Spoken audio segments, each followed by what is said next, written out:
Hoje vamos falar num vídeo bem curto, bem mais curto do que tem sido, prometo. Vamos falar sobre um teste genético, um dos testes genéticos dos embriões mais comumente usados na nossa prática diária, que é o PGT-A. O que vem a ser isso? Esse Azinho vem de pesquisa, rastreamento das aneuploidias. Como todo mundo sabe, nós, seres humanos, temos 46 cromossomos e a natureza determinou que esses 46 cromossomos devem estar dispostos em pares. Então nós temos 23 pares de cromossomos, sendo 22 pares de cromossomos somáticos e um par de cromossomo sexual. É assim que deve ser. Acontece que num percentual bem representativo, nós temos embriões que são gerados de uma maneira desbalanceada, onde ao invés de ter, por exemplo, 2 embriões em cada par, a gente pode ter 3, serão as trissomias.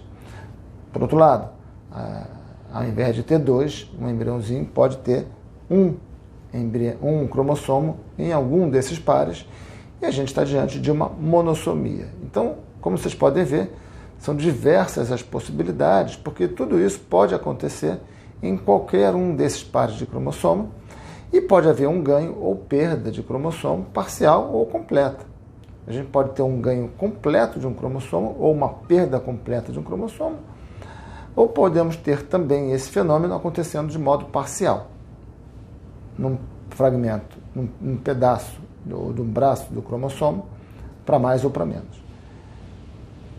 Quando isso acontece em alguns pares específicos de cromossomos, em alguns locais específicos, nós vamos gerar embriões com características peculiares, com doenças ou com síndromes, como, por exemplo, quando isso acontece da trissomia no cromossomo 21, todo mundo conhece, o bebezinho que nasce com a síndrome de Down. Mas existem outras.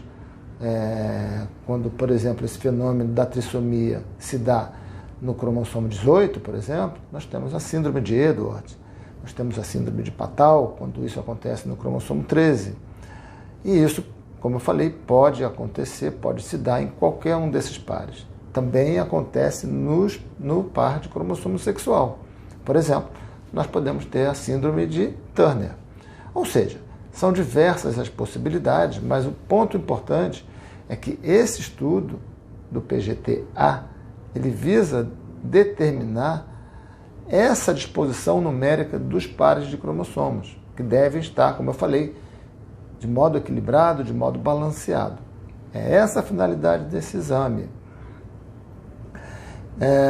Existem outros tipos de estudo genético também dos embriões, como, por exemplo, o PGT-M, que avalia especificamente uma mutação genética, uma alteração genética, que é um pontinho específico localizado em algum desses pares de cromossomos, né?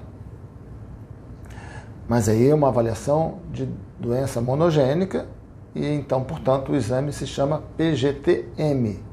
Nós temos também um outro exame, que é uma variação que avalia alterações, inversões de segmentos específicos de cromossomos diferentes, que são os estudos chamados PGT-SR.